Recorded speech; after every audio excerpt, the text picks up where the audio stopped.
अब मैया जसोदा घर के काम में लग गई। भगवान बालकृष्ण रस्सी से उखल में बंधे हैं और अपने मन में सोच रहे क्यों ना मैं यमलार्जुन का उद्धार कर दूं। तो राजा परीक्षित बोले सुखदेव स्वामी जी से कि महाराज ये यमलार्जुन कौन थे जिनका उद्धार करने के लिए भगवान सोच रहे हैं। सुखदेव स्वामी जी बोले महाराज ये यमलार्जुन धनाध्यक्ष कुबेर के लाडले लड़के थे, इनका नाम नलकूबर मणिग्रीव था और भगवान शंकर के अनुचरों में इनकी गिनती होने लगी थी। और एक दिन की बात है कि कैलाश के उपवन में मंदाकिनी नदी के तट पर कुबेर के लड़के नलकूबर मणिग्रीव बहुत सारी स्त्रियों के साथ नाचने में गाने में लगे थे।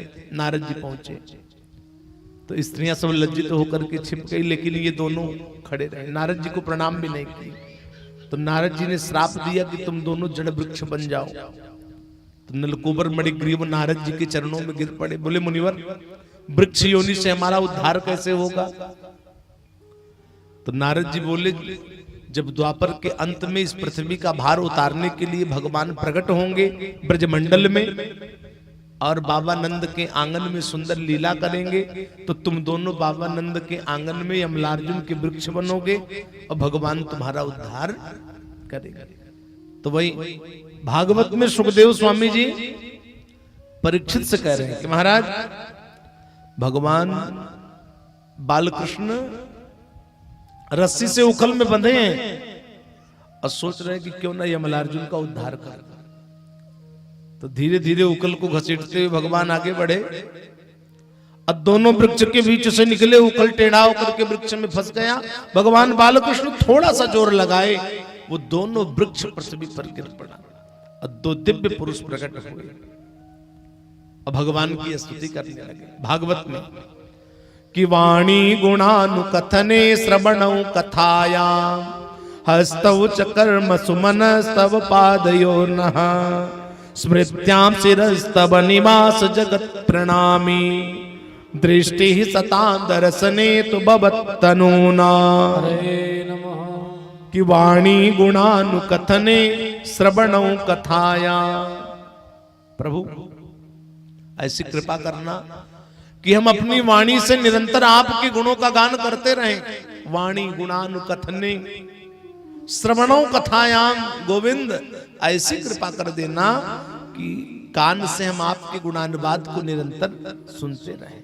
श्रवणों कथायाम, नाथ ऐसी कृपा करना कि इन हाथों से हम आपकी सेवा करते रहें।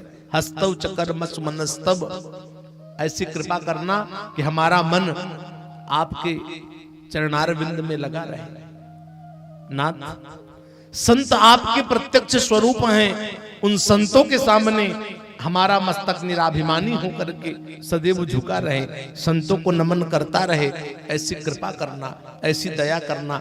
भगवान बोले धनाध्यक्ष कुबेर के लाडले लड़के, तुम लोग धन के अभिमान में आकर के धर्म का उल्लंघन कर रहे थे। वो तो नारद जी ने तुम्हारे ऊपर कृपा कर दिया, जो नारद जी ने तुमको श्राप दे दिया। अगर नारद जी तुमको श्राप ना दिए होते तो आज मैं तुमको दर्शन देने वाला नहीं था। श्रोताओं, भगवान बोले अब तुम दोनों यहां से बद्रिकाश्रम चले जाओ और अंत में मेरे दिव्य धाम को प्राप्त करोगे। नलकूबर मणिग्रीव भगवान की परिक्रमा की, बद्रिकाश्रम को चले गए। और इधर जब वृक्ष जोर से टूटा, ध्यान देना, वृक्ष जोर से टूटा, बाबा नंद, उपनंद, मैया जसोदा सब दौड़ करके गए। तो कन्हैया देखे, अरे बाबा नंद देखे कि अरे मेरा कन्हैया दबा हुआ है वृक्ष के नीचे। जल्दी से गए, खोल करके बाहर लेकर के आए, कन्हैया को गोद में लिए। बोले लाला तुमको बांधा कौन? तो कन्हैया बोले बाबा मैया को माखन मिश्री ज्यादा प्रिय है, मैं प्रिय नहीं हूं। मैया ने मुझको बांधा, बाबा ने मुझको खोला, इसलिए बाबा आज से मैं आपका लाला हूं, मैया का लाला नहीं। मैया जसोदा बोली मेरे हाथ नष्ट क्यों नहीं हो गए जो मैं अपने इन हाथों से कन्हैया को बांधी।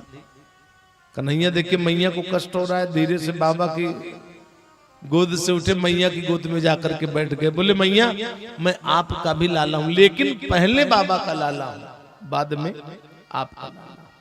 मैया जसोदा बोली लाला ये संपूर्ण ब्रजमंडल तुम्हारा है, तुमको जैसा करना वैसा करो। कन्हैया खेलने के लिए निकल गए।